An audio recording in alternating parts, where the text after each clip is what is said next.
Hello दोस्तों, आप सभी का स्वागत है हमारे YouTube चैनल कविंदर भैया पर। आइए देखते हैं कक्षा 6 हमारा इतिहास और नागरिक जीवन। इसके पाठ 10 को देखेंगे। पाठ 10 का नाम है पुष्यभूति वंश। देखते हैं 1 नंबर यानी कि प्रश्न नंबर 1। प्रश्न नंबर 1 दिया हुआ है, हर्ष की बहन का नाम था, यानी कि जो हर्ष थे उनकी बहन का क्या नाम था। तो इनके बहन का नाम क्या था, तो राजश्री नाम था। देख लेते हैं 2 नंबर प्रश्न, हर्षवर्धन की राजधानी कहाँ कहाँ थी। तो देखिए, हर्षवर्धन जिस गद्दी पर बैठा था उस समय की राजधानी कहाँ थी, थानेश्वर थी ना। यहाँ पर थानेश्वर थी और बाद में क्या होगी, कन्नौज हो गई। अपनी राजधानी कहाँ बना लिया, कन्नौज। जब बैठा था तो थानेश्वर थी, उसके बाद उसने कन्नौज बना लिया।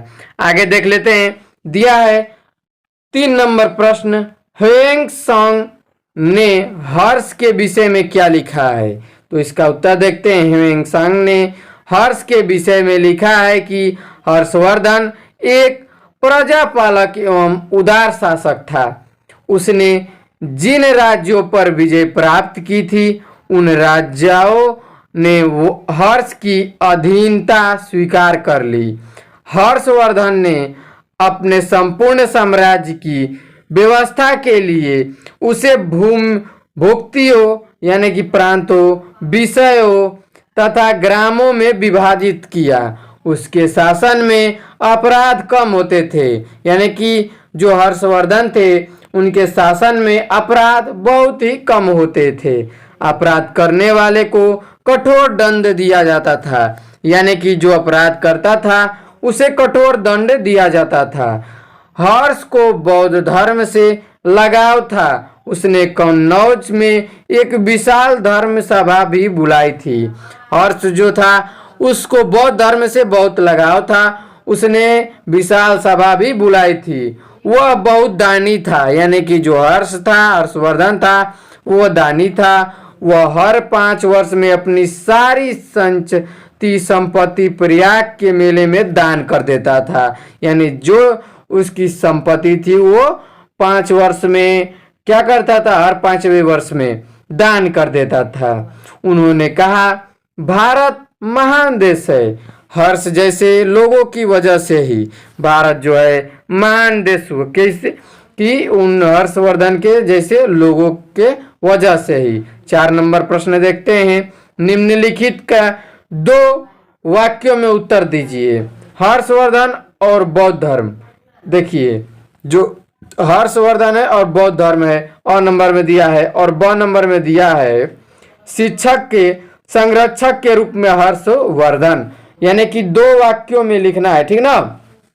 देखिए, हर्षवर्धन और बौद्ध धर्म जो है, हर्षवर्धन को बौद्ध धर्म से क्या था, लगाव था। उसने कन्नौज में एक विशाल धर्म सभा भी बुलाई थी। देखिए, ब नंबर, शिक्षा के संरक्षक के रूप में हर्षवर्धन। हर्षवर्धन और जो हर्षवर्धन विद्वान और कला प्रेमी था, यानी जो हर्षवर्धन था वो विद्वान था और कला से प्रेम करता था। उसने संस्कृत में 3 नाटक, यानी कि उसने संस्कृत में 3 नाटक लिखा, नागानंद, रत्नावली व प्रियदर्शिका आदि लिखे। नालंदा विश्वविद्यालय हर्ष के शासन में प्रसिद्ध विश्वविद्यालय था। नालंदा जो विश्वविद्यालय था वो हर्षवर्धन के समय का प्रसिद्ध विश्वविद्यालय था। सत्य और असत्य बताना है। 5 नंबर प्रश्न में दिया है, हर्षकालीन इतिहास जानने का मुख्य स्रोत चीनी यात्रा फयान का विवरण है। गलत हो जाएगा। हर्ष के दरबारी कवि बाणभट्ट थे, ये भी सही हो जाएगा, ठीक ना। 6 नंबर देखते हैं, हर्षवर्धन की राजधानी कन्नौज थी, ये सही हो जाएगा। हर्षवर्धन के भाई का नाम राजवर्धन था, ये भी सही है। आगे देखते हैं, रिक्त स्थानों की पूर्ति करना है। वर्धन वंश का प्रथम शासक कौन था, तो प्रभाकर वर्धन था। हर्षवर्धन ने 3 नाटक कौन कौन से, नागानंद, रत्नावली, प्रियदर्शिका की रचना की। चलिए देखते हैं 6 नंबर, हर्ष चरित्र के लेखक हैं तो बाणभट्ट। हर्ष की मृत्यु 647 ईस्वी में हुई थी। तो दोस्तों आज के लिए इतना ही, मिलते हैं इसके अगली वीडियो में, तब तक के लिए जय हिंद।